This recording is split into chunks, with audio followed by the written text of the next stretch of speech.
ಚೆನ್ನಾಗಿ ಹಾಡಿ ಧನ್ವಣ್ಣ ನಗಿಸ್ತಾ ಇರಿ. ಮಂಜಣ್ಣ ಆಲ್ ದಿ ಬೆಸ್ಟ್. ಗೌತಮಿ ಚೆನ್ನಾಗಿ ಹಾಡಿ ಅಣ್ಣ. ನನ್ನ ಫಸ್ಟ್ ವಾರ ಯಾರು ಕಳ್ಪೆ ಕೊಟ್ಟರು ಅವ್ರನ್ನೆಲ್ಲ ಕಳಿಸ್ಬಿಟ್ಟು ಹೋಗ್ತೀನಿ ಅಂತ. ಬರೀ ಚೈತ್ರಾನ್ ಮಾತ್ರ ಅಲ್ಲ ದೋಸ್ತ ನೀನು ಕಳಪೆ ಕೊಟ್ಟಿಯಲ್ಲ. ಬರೀ ಚೈತ್ರ ಅನ್ಕೊಂಡಿದ್ರ ನೀವು? ಅಯ್ಯೋ ಮುಟ್ಟಾಳ್ರ ಹೌದು ಪಾಪ. ನನಗೆ ನೀನು ತಪ್ಕೊಂಡಾಗ ಹೊಟ್ಟೆ ಹೊರದೋಯ್ತು. ಆಮೇಲೆ ಹೇಳೋಕ್ಕಾಗಲ್ವಲ್ಲ, ಅದಕ್ಕೆ ಹುಷಾರು ಅಂದೆ. ನಿಜವಾದ ಬಿಗ್ ಬಾಸ್ ಮನೆ ಆಟ ಇದೆ.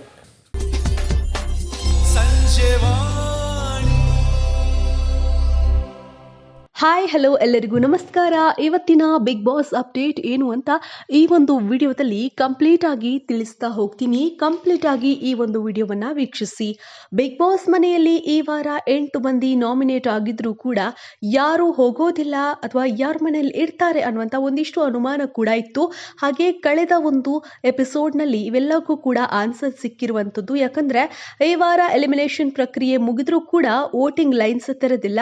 ಹಾಗಾಗಿ ವೋಟಿಂಗ್ ಇಲ್ಲದೆಯೇ ಯಾರನ್ನು ಎಲಿಮಿನೇಟ್ ಮಾಡ್ತಾರೆ ಅಥವಾ ಈ ಮಧ್ಯೆ ಕಲರ್ಸ್ ಕನ್ನಡ ವಾಹಿನಿ ಹಂಚಿಕೊಂಡಿರುವಂತಹ ಒಂದು ಪ್ರೋಮೋದ ಪ್ರಕಾರ ಸೀಕ್ರೆಟ್ ರೂಮ್ ಓಪನ್ ಆಗಿರುವಂಥದ್ದು ನೀವು ಗಮನಿಸಬಹುದು ಅನ್ನುವಂಥದ್ದು. ಚೈತ್ರಾ ಅವರು ಇದೀಗ ಸೀಕ್ರೆಟ್ ರೂಮಲ್ಲೇ ಇರುವಂಥದ್ದು ನೀವು ಕೂಡ ಗಮನಿಸಿರಬಹುದು.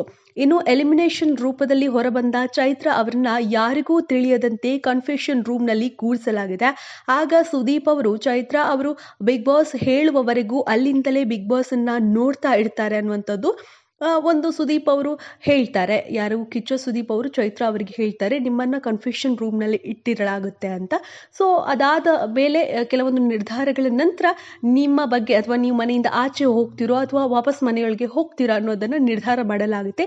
ಅಲ್ಲಿವರೆಗೂ ನೀವು ಕನ್ಫೆಷನ್ ರೂಮ್ನಲ್ಲೇ ಇರಬೇಕು ಅನ್ನುವಂಥ ಒಂದು ವಿಚಾರವನ್ನ ಕಿಚ್ಚ ಸುದೀಪ್ ಅವರು ಚೈತ್ರ ಅವರಿಗೆ ಹೇಳ್ತಾರೆ. ಸೊ ಹೀಗಾಗಿ ಚೈತ್ರ ಅವರು ಕನ್ಫೆಷನ್ ರೂಮ್ನಲ್ಲಿ ಮನೆಯ ಒಳಗಡೆ ಏನೆಲ್ಲ ನಡೀತಾ ಇದೆ ಅನ್ನೋದನ್ನ ಗಮನಿಸ್ತಾ ಇರ್ತಾರೆ. ಇತ್ತ ಚೈತ್ರ ಕುಂದಾಪುರ ಮನೆಯಿಂದ ಆಚೆ ಹೋಗಿದ್ದಾರೆ ಎಂದುಕೊಂಡಂತಹ ಸ್ಪರ್ಧಿಗಳು ಮಾತನಾಡೋಕೆ ಆರಂಭಿಸಿದ್ದಾರೆ. ಹನುಮಂತು ಚೈತ್ರಕ್ಕ ಹೋದ್ಲು ಪಾಪ ಅಂತ ನಗಾಡ್ಬಿಟ್ಟಿದ್ದಾರೆ. ಅತ್ತ ರಜತ್ ಅವರು ಕೂಡ ಮಾತನಾಡಿರುವಂಥದ್ದು, ಅಂದ್ರೆ ಒಂದು ಜನಕ್ಕೆ ಈ ಅಮ್ಮ ಮಾತಾಡಿದ್ದೇ ಮಾತಾಡ್ತಾಳೆ, ಇರಿಟೇಟ್ ಮಾಡ್ತಾಳೆ ಅನ್ನೋದು ಇರಬಹುದು ಎಂದಿದ್ದಾರೆ. ಇದನ್ನೆಲ್ಲ ಕಂಡು ಗಮನಿಸಿದಂತಹ ಚೈತ್ರ ಕುಂದಾಪುರ ಅವರು ನಿಜವಾದ ಬಿಗ್ ಬಾಸ್ ಮನೆಯ ಆಟ ಇದೇ ಇರಬಹುದು ಅಂತ ಹೇಳ್ಕೊಂಡಿರುವಂಥದ್ದು. ಇನ್ನು ಈ ವಾರ ಯಾವುದೇ ಎಲಿಮಿನೇಷನ್ ಇಲ್ಲ ಎಂಬುದು ಬಹುತೇಕ ಖಚಿತವಾಗಿರೋದ್ರಿಂದಾಗಿ ಸೀಕ್ರೆಟ್ ರೂಮ್ಗೆ ಚೈತ್ರ ಅವರನ್ನ ಕಳಿಸುವಂತಹ ಸಾಧ್ಯತೆಗಳನ್ನ ಅಲಗಳೆಯುವಂತಿಲ್ಲ. ಯಾಕಂದ್ರೆ ಈಗಾಗಲೇ ಉಳಿದಂತಹ ಸ್ಪರ್ಧಿಗಳ ಪ್ರಕಾರ ಚೈತ್ರ ಎಲಿಮಿನೇಟ್ ಆಗಿದ್ದಾರೆ ಅನ್ನುವಂಥದ್ದು. ಹಾಗಾಗಿ ಒಂದಿಷ್ಟು ಸಮಯ ಅವರನ್ನ ಸೀಕ್ರೆಟ್ ರೂಮ್ನಲ್ಲಿ ಇರಿಸಿ ಆಟಕ್ಕೆ ಇನ್ನಷ್ಟು ರಂಗನ್ನ ತರುವಂತಹ ಪ್ರಯತ್ನವನ್ನ ಕೂಡ ಬಿಗ್ ಬಾಸ್ ಮಾಡಲಿದ್ದಾರೆ ಅನ್ನುವಂಥದ್ದು ಗಮನಿಸಬೇಕಾದಂತಹ ವಿಚಾರ. ಇನ್ನು ಮುಂದಿನ ದಿನಗಳಲ್ಲಿ ಚೈತ್ರ ಅವರು ವಾಪಸ್ ಮನೆಯೊಳಗಡೆ ಹೋಗ್ತಾರೋ ಅಥವಾ ಕನ್ಫೆಷನ್ ರೂಮ್ನಲ್ಲೇ ಇರ್ತಾರೋ ಅಥವಾ ಇನ್ನು ಯಾವ ಥರ ನಿರ್ಧಾರಗಳನ್ನು ಕೈಗೊಳ್ಳಲಾಗುತ್ತೆ ಅನ್ನುವಂಥದ್ದು ನಾವು ಕೂಡ ಮುಂದಿನ ದಿನಗಳಲ್ಲಿ ಗಮನಿಸಬೇಕಾಗಿರುವಂತಹ ಒಂದು ವಿಚಾರ ಅಂತಲೇ ಹೇಳಬಹುದು. ಆದರೆ ಇವಾಗ ಚೈತ್ರ ಅವರು ಕನ್ಫೆಷನ್ ರೂಮ್ನಲ್ಲಿ ಮನೆಯೊಳಗಡೆ ಏನೆಲ್ಲ ನಡೀತಾ ಇದೆ, ತನ್ನ ಬಗ್ಗೆ ಎಷ್ಟೆಲ್ಲ ನೆಗೆಟಿವ್ ಆಗಿ ಹೇಳ್ತಾ ಇದ್ದಾರೆ ಅನ್ನುವಂಥದ್ದನ್ನ ಗಮನಿಸ್ತಾ ಇರುವಂಥದ್ದು. ಸೊ ಹೀಗಾಗಿ ಈ ಒಂದು ವಿಚಾರವನ್ನು ನೀವು ಕೂಡ ನೋಡಿರ್ತೀರಾ ಈ ಹಿಂದಿನ ಎಪಿಸೋಡ್ನಲ್ಲಿ. ನೋಡೋಣ ಮುಂದಿನ ದಿನಗಳಲ್ಲಿ ಚೈತ್ರ ಅವರು ಮತ್ತೆ ವಾಪಸ್ ಬಿಗ್ ಬಾಸ್ ಮನೆಗೆ ಹೋಗ್ತಾರೋ ಅಥವಾ ಯಾವ ಥರ ನಿರ್ಧಾರಗಳನ್ನು ಕೈಗೊಳ್ಳಲಾಗುತ್ತೆ, ಮನೆಯಿಂದ ಆಚೆನೆ ಹೋಗ್ತಾರೋ ಅನ್ನೋದನ್ನು ಕಾದು ನೋಡಬೇಕು. ಇದರ ಬಗ್ಗೆ ನಿಮ್ಮ ಅನಿಸಿಕೆ ಅಭಿಪ್ರಾಯಗಳನ್ನು ಮುಕ್ತವಾಗಿ ತಿಳಿಸಬಹುದು. ಧನ್ಯವಾದಗಳು.